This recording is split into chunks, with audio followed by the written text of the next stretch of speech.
সুপ্রিয় দর্শক, এই মুহূর্তে আপনাদের জানাচ্ছি একটি বিভ্রান্তিকর খবর সম্পর্কে।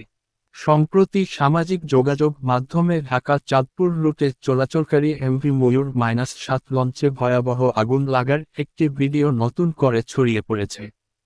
ক্যাপশনে দাবি করা হচ্ছে, এটি একটি সাম্প্রতিক ঘটনা। কিন্তু বাস্তবতা হলো, ভিডিওটি নতুন নয়, বরং প্রায় 2 বছর আগের একটি ঘটনা। আসল ঘটনা কি ছিল? আসুন জেনে নিই আসল তথ্য। ঘটনার তারিখ। মূল অগ্নিকাণ্ডের ঘটনাটি ঘটেছিল 2023 সালের 30 জুন।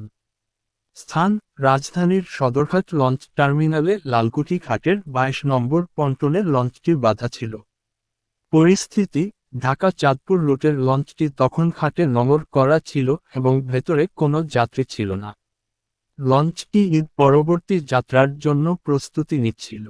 ক্ষয়ক্ষতি: ফায়ার সার্ভিসের 13টি ইউনিট প্রায় 1 ঘন্টার চেষ্টায় আগুন নিয়ন্ত্রণে আনে। সৌভাগ্যবশত এই ঘটনায় কোনো হতাহতের খবর পাওয়া যায়নি। প্রাথমিকভাবে ধারণা করা হয়েছিল, লঞ্চের দ্বিতীয় তলা থেকে আগুনের সূত্রপাত। সাম্প্রতিক সময়ে দেশে বিভিন্ন স্থানে অগ্নিদুর্ঘটনার খবর নিয়ে আলোচনার মধ্যে এই পুরনো ভিডিওটি নতুন করে ছড়িয়ে দেওয়া হচ্ছে।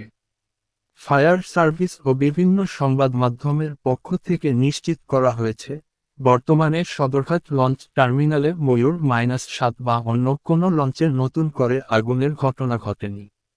সামাজিক মাধ্যমে ছড়িয়ে পড়া ভিডিও ও ছবিগুলো 2023 সালের দুর্ঘটনার। ফায়ার সার্ভিস এবং নদী ফায়ার স্টেশনের পক্ষ থেকে স্পষ্ট জানানো হয়েছে যে, এই মুহূর্তে সদরঘাট সম্পূর্ণ স্বাভাবিক রয়েছে এবং নতুন করে কোনো দুর্ঘটনার খবর নেই। তাই যাচাই না করে গুজবে কান না দেওয়ার জন্য আমরা সবাইকে অনুরোধ জানাচ্ছি। উপসংহার: দর্শক, প্রযুক্তির এই যুগে তথ্যের সঠিক উৎস ও সত্যতা যাচাই করা অত্যন্ত জরুরি। পুরানো একটি ঘটনাকে নতুন করে প্রচার করে জনমনে আতঙ্ক ছড়ানো হচ্ছে। আপনারা গুজব এড়িয়ে চলুন এবং সবসময় নির্ভরযোগ্য সংবাদমাধ্যম থেকে তথ্য গ্রহণ করুন। আপনাদের সঙ্গে আছি আমি এমএইচ আর্টিফিশিয়াল ইন্টেলিজেন্স নিউজ ভোলা, চট্টগ্রাম।